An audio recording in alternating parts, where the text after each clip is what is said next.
ॐ श्री परमात्मने नमः। श्रीमद्भगवद्गीता अथ चतुर्थोऽध्यायः। ज्ञानकर्मसन्न्यासयोगः। श्रीभगवानुवाच इमौ विवस्वते योगं प्रोक्तवानहमव्ययम् विवस्वान्मनवे प्राह मनु मनुरीक्ष्वाकवे ब्रवीत्। एवं परम्परा प्राप्तम् इमं राजर्षयो यो विदुः स काले नेह महता योगो नष्टः परन्तप स एवायं मया तेद्य योगः प्रोक्तः पुरातनः भक्तोऽसि मे सखा चेति रहस्यं हेतुदुत्तमम्। अर्जुन उवाच अपरं भवतो जन्म परं जन्म विवस्वतः कथमेतद् विजानीयाम् त्वमादौ प्रोक्तवानिति।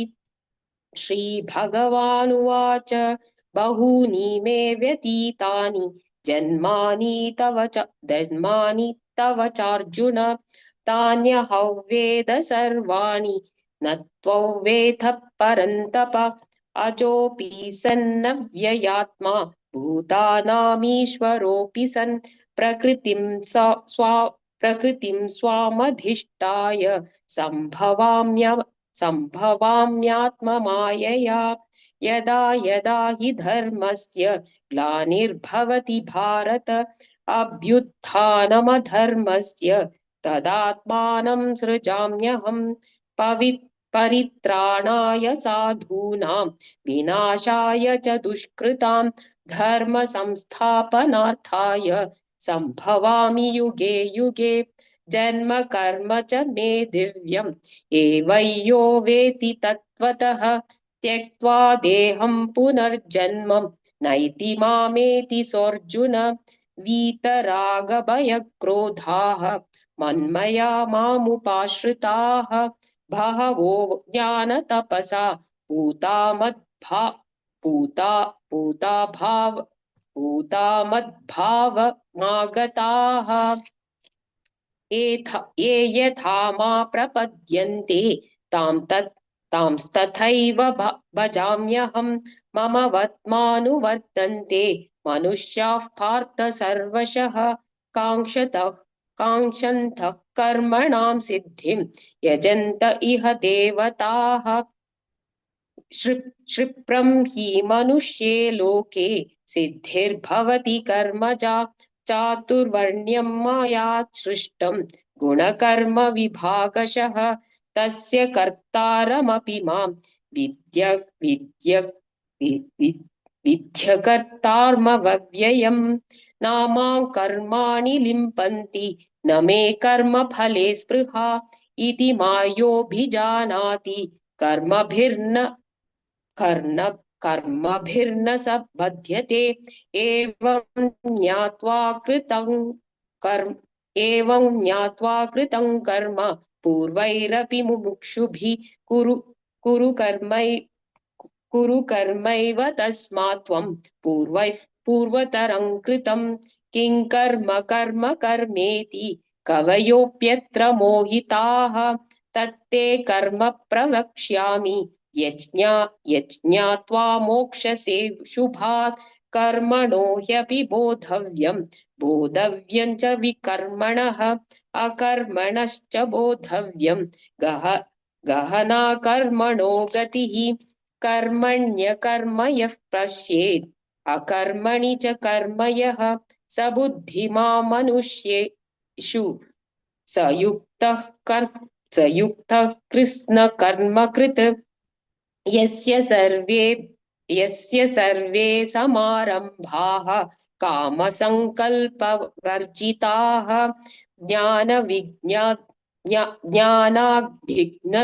ज्ञानाग्निदग्धः कर्मणं तमाहुः पण्डितं बुधाः।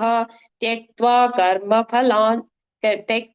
कर्मफलान् सङ्गम् नित्यतृप्तो निराश्रयः कर्मण्यभिप्रवृत्तोऽपि नैव किञ्चित् करोति सः निराशीर्यतचित्तात्मा त्यक्त सर्वपरिग्रहः शारीरं केवलं कर्म कुर्वन्नाप्नोति किल्बिषम् यदृच्छालाभिसन्तुष्टः द्वन्द्वातीतो यशिष्टः द्वन्द्वातीतो विमत्सरः समसिद्धावसिद्धौ च कृत्वापि न निबध्यते गतः सङ्गस्य मुक्तस्य ज्ञानावस्थितचेतसः यज्ञायाचरं यज्ञायाचरतः कर्म समग्रं प्रविलीयते ब्रह्मार्पण ब्रह्महविः ब्रह्माग्नौ ब्रह्मणाहुतं ब्रह्मैव तेन गन्तव्यं ब्रह्मकर्म समाधिना दैवमेवापरे यज्ञं योगिनः पर्युपासते ब्रह्माग्नावपरे यज्ञं यज्ञेनैवोपजुह्वति इन्द्रियाण्यन्ये संयमाग्निषु जुह्वति शब्दादीन् विषयान्यन्ये इन्द्रियाग्निषु जुह्वति सर्वाणीन्द्रियकर्माणि प्राणकर्माणि चापरे आत्मसंयम्य योगाग्नौ जुह्वति ज्ञानदीपते द्रव्ययज्ञास्तपो यज्ञाः योगयज्ञास्तथा परे स्वाध्यायज्ञाश्च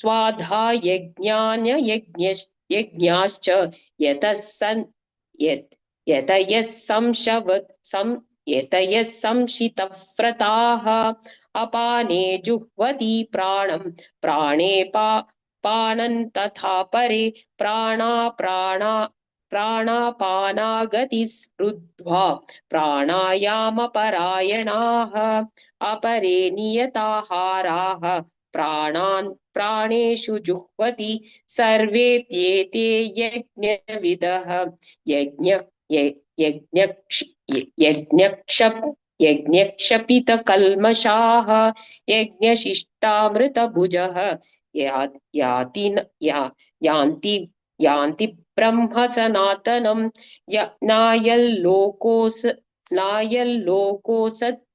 नायल्लोकोऽस्त्ययज्ञस्य कृतोऽन्यः कुरुत्सतम् एवं बहुविधा यज्ञाः वितता ब्रह्मणो मुखे कर्मजान् विद्धितान् सर्वान् एवं ज्ञात्वा विमोक्ष्यसे श्रेयान् द्रव्यमयात् यज्ञात् ज्ञानयज्ञः परन्तप सर्वकर्माखिलं पार्थ ज्ञाने परिसमाप्यते तद्विद्धि प्रणिपातेन परिप्रश्नेन सेवया उपदेक्ष्यन्ति ते यज्ञान् ज्ञानिनस्तत्त्वदर्शिनः यज्ञात्वा पुनर्मोहम् एवं यास्यसि पाण्डव येन भूतान्यशेषेण दक्ष्यस्यात्मन्यथो मयि अपि पापकृत्तमः सर्वाज्ञानप्लवेनैव प्रजिनं सन्तरिष्यसि यथैधांसि समिद्धोऽग्निः भस्मसात् कुरुतेऽर्जुन ज्ञानाग्निः सर्वकर्माणि भस्मसात् कुरुते तथा न हि ज्ञानेन सदृशं पवित्रमिह विद्यते तत्सव्ययोगसंसिद्धः कालेनात्मनि विन्दति श्रद्धावा लभते ज्ञानं तत्परः संयतेन्द्रियः ज्ञानं लब्ध्वा परं शान्तिम् अचरेणाधिगच्छति अज्ञश्चाश्रद्धधानश्च संशयात्मा विनश्यति न्यायल्लोकोऽस्ति न परः न सुखं संशयात्मनः योगसन्न्यस्तकर्माणं ज्ञानसञ्चिन्न संशयम् आत्मवन्तन्न कर्माणि निबध्नन्ति धनञ्जय तस्मादज्ञानसम्भूतं हृस्तं ज्ञानासीनात्मनः चित्वैनं संशययोगम् अतिष्ठोतिष्ठ भारत। ॐ तत्सदिति श्रीमद्भगवद्गीतासु ब्रह्मविद्याया योगशास्त्रे श्रीकृष्णार्जुनसंवादे ज्ञानकर्मसन्न्यासयोगो नाम चतुर्थोऽध्यायः। ॐ श्री परमात्मने नमः। श्रीमद्भगवद्गीता अथ पञ्चमोऽध्यायः कर्मसन्न्यासयोगः। अर्जुन उवाच सन्न्यासं कर्मणां कृष्ण पुनर्योगं च संशसि यच्छ्रेययेतयोरेकं तन्मे ब्रूहि सुनिश्चितम्। श्रीभगवानुवाच सन्न्यासः कर्मयोगश्च निःश्रेयस्करावुभौ तयोस्तु कर्मसन्न्यासात् कर्मयोगो विशिष्यते।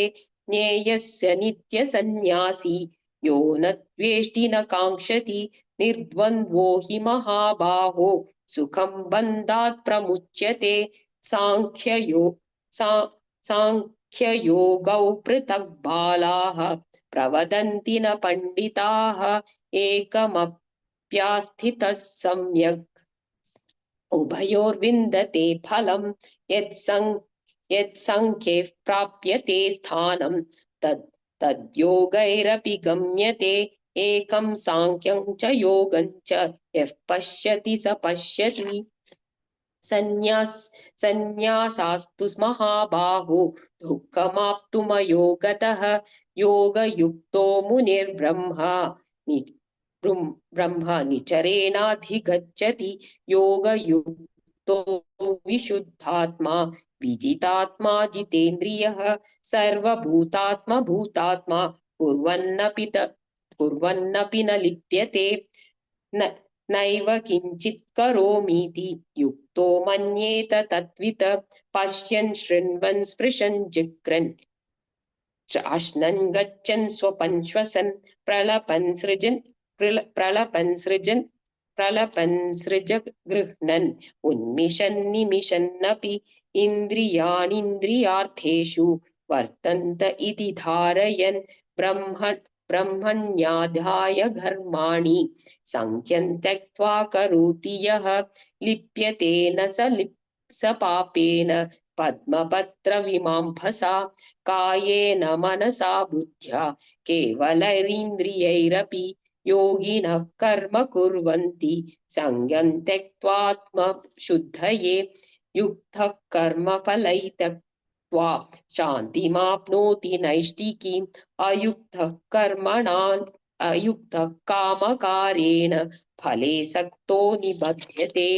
सर्वकर्माणि मनसा सन्न्यस्यास्ते सुखौ वशी नवद्वारे पुरे देहि नैव कुर्वन्न कारयन् न कर्तृत्वं न कर्माणि लोकस्य सृजति प्रभुः। न कर्मफलसंयोगं स्वभावस्तु प्रवर्तते नादते कस्यचित् पापं न चैव सुकृतं विभुः। अज्ञानेनावृतं ज्ञानं तेन मुह्यन्ति जन्तवः ज्ञानेन तु तज्ज्ञानं येषां नाशितमात्मनः तेषामादित्यवत् ज्ञानं प्रकाशयति तत्परं तद्बुद्ध्यस्तदात्मानः तन्निष्ठा तत्परायणाः गच्छन्त्य पुनरावृत्तिं ज्ञाननिर्धूतकल्मषाः विद्याविनयसम्पन्ने ब्राह्मणे गविहस्तिनि शुनि चैव श्वपाके च पंडिता समदर्शिनः इहैव तेर्जितः सर्गः येषां साम्ये स्थितं मनः निर्दोषं हि समब्रह्म तस्मात् ब्रह्मणि ते स्थिताः न प्रहस्य न न प्रहस्येत् प्रिय न प्रहस्येत् प्रियं प्राप्य नो नोद्वि नोद्विचेत् प्राप्य चाप्रियं स्थिरबुद्धिरसम्मूढः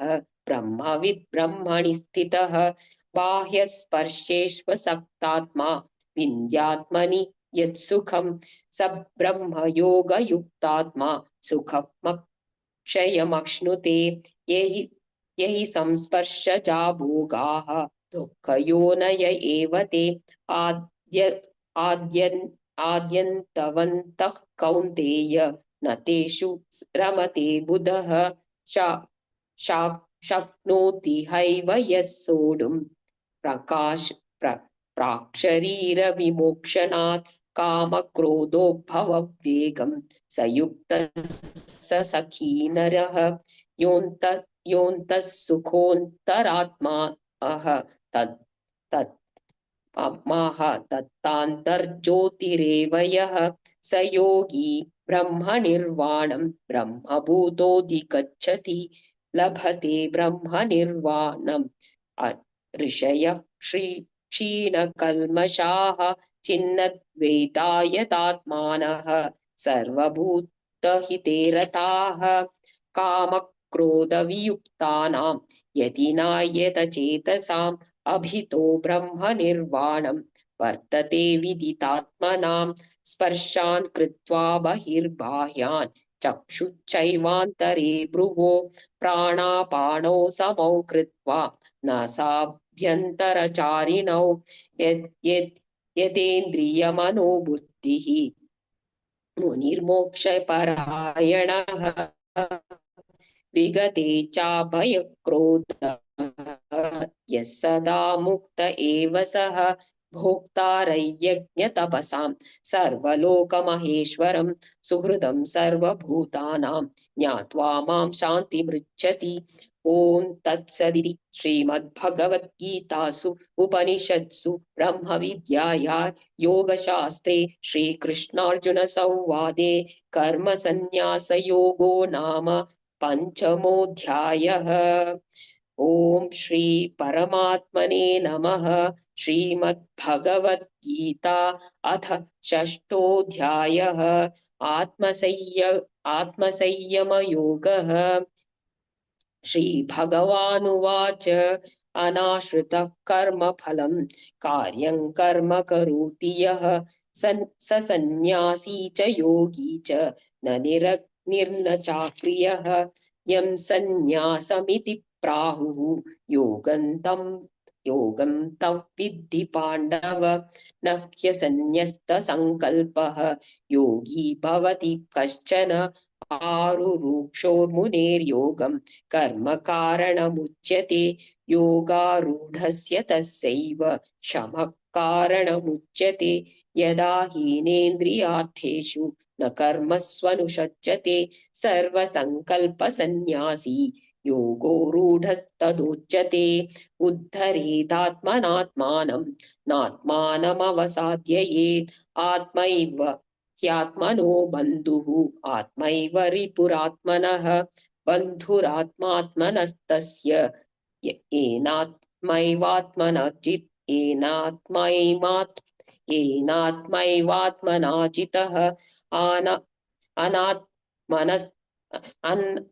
अनात्मनस्तु शत्रुत्वे वर्तेतात्मैव शत्रुवत् जितात्मनः प्रशान्तस्य परमात्मा समाहितः शीतोष्णसुखदुःखेषु तदा मानापमानयोः ज्ञानविज्ञानतृप्तात्मा तो विजितेन्द्रियः युक्त इत्युच्यते योगी समलोष्टाश्मकाञ्चन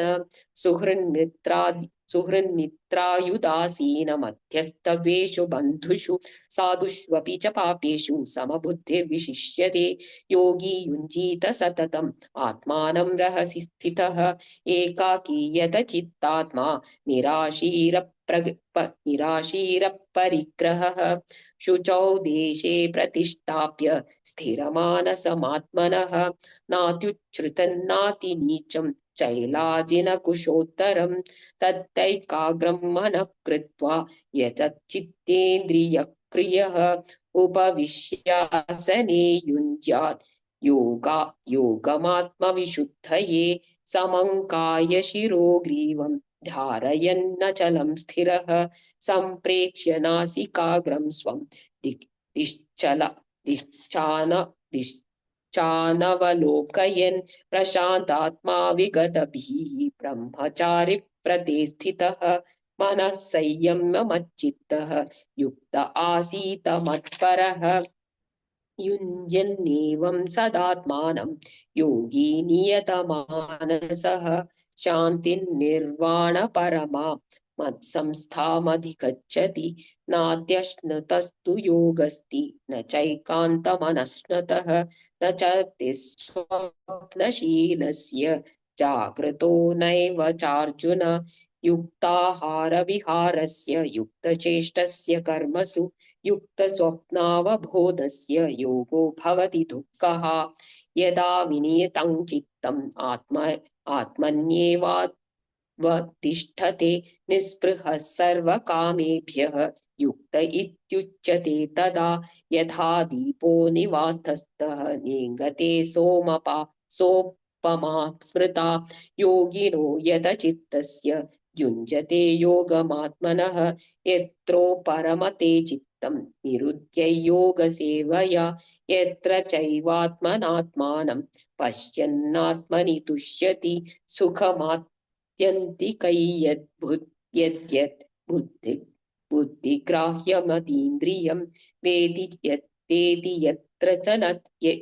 यत्र न चैवायं स्थितश्चलति तत्त्वतः यल्लब्ध्वा चापरल्लाभं मन्यतेनाधिकन्ततः यस्मिन् स्थितो न दुःखेन गुरुणापि विचाल्यते तौ विद्या दुःखसंयोगवियोगसंज्ञितं न सनिश्चेन योक्तव्यः योगनिर्विण्णचेतसा सङ्कल्पप्रभवान् कामान् त्यक्त्वा सर्वान् शेषतः मनः सैवेन्द्रियग्रामं विनियम्य समन्ततः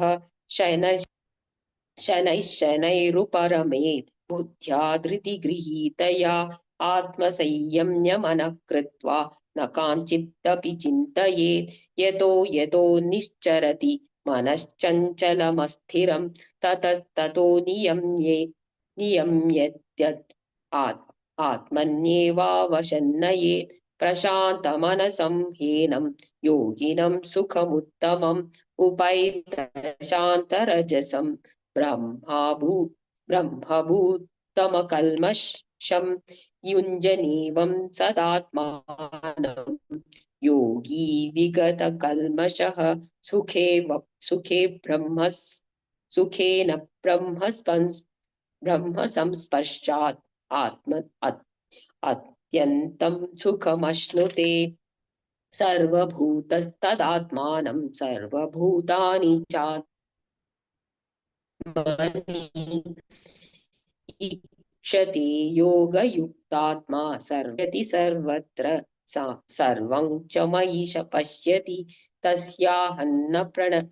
तस्याहन्न प्रणश्यामि स च मे न प्रणश्यति सर्वभूतस्थितौ यो मां भजत्येकत्वमस्थितः सर्वथा वर्तमानोऽपि स योगी मयि वर्तते आत्मौपम्येन सर्वत्र समं पश्यति योऽर्जुन सुखं वा यदि वा दुःखं स योगी परमो मतः अर्जुन उवाच योगस्त्वया प्रोक्तः साम्येन मधुसूदन यतस्याहं न पश्यामि चञ्चलत्वा चञ्चलत्वा स्थितं स्थिरां चञ्चलं हि मनः कृष्ण प्रमाथि फलवदृढं तस्याहं निग्रहं मन्ये वायोरिव सुदुष्करम् श्रीभगवानुवाच असंशयं महाबाहो मनो दुर्निग्रहञ्चलम् अभ्यासेन तु कौन्तेय वैराग्येन च गृह्यते असंयतात्मना योगः दुष्प्राप यदि मे मति पश्यात्मना तु यतता शक्यो वाप्तुमुपायतः अर्जुन उवाच आयति श्रद्धयोपेतः योगाश्चलितमानसः अप्राप्य योगसंसिद्धिं कां गतिं कृष्ण गच्छति कच्चिन्नो भयविभ्रष्टः छिन्नभ्रमिव नश्यति अप्रतिष्ठो महाबाहो विमूढो ब्रह्मणः पथि यतन्मे संशयं कृष्ण चेतुमर्हस्य शेषतः त्वदन्यः संशयस्यास्य चेता न व्युपपद्यते श्रीभगवानुवाच पार्थनैवेह नामुत्र विनाशस्तस्य विद्यते न हि कल्याणकृत् कच्चित् दुर्गतिं तात गच्छति प्राप्य पुण्यकृतान् लोकान् उषित्वा शाश्वती समाः शुचीनां श्रीमतां गेहे योगभ्रष्टोऽभिजायते अथवा योगिनामेव कुले भवति धीमतां यदधि दुर्लभतरं लोके जन्म यदीदृशम् तत्र तं बुद्धिसंयोगं लभते पौर्वदेहिकम् यदते च ततो व्यूह्यः संसिद्धौ कुरु नन्दन पूर्वाभ्यासेन तेनैव क्रियते यावशोऽपि सः जिज्ञासुरपि योगस्य शब्दब्रह्मातिवर्तते प्रयत्नाद्यतमानस्तु योगी संशुद्धि किल्बिषः अनेकजन्म सिद्धस्तः ततो याति परां गतिम् तपस्विभ्योऽधिको योगी ज्ञानिभ्योऽपि मतोऽधिकः कर्मिभ्यश्चाधिको योगी तस्माद् योगी भवार्जुन योगिनामपि सर्वेषां मद्गतेनान्तरात्मनां श्रद्धावान् भजते यो मां समे युक्ततमो मतः ॐ तत्सदिति